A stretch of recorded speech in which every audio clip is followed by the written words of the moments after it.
When I traveled to Salem with other farmers to let the legislature know how genetically engineered crops are impacting our farmers in Southern Oregon, it was great to see Senator Bates there speaking in support of our farmers here in Southern Oregon to protect their way of life and their future.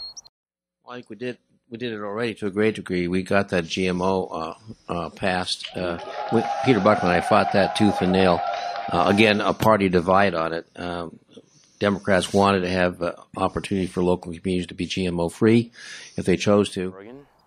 We produce 50 plus different types of herbs, vegetables, perennials, annuals, seed crops, and have been in the community here for nearly 10 years as a farmer, and I'm a third-generation farmer from Iowa originally, just working with our community and with our farmers here in Southern Oregon to provide economic opportunities. Alan Bates knows our farmers here in Southern Oregon, and he as a physician, he gets the issue of what genetically engineered crops are doing to the health of our nation, and so it's great to have Alan here to represent and protect our farmers, the future of our farmers, from the threats of genetically engineered crops.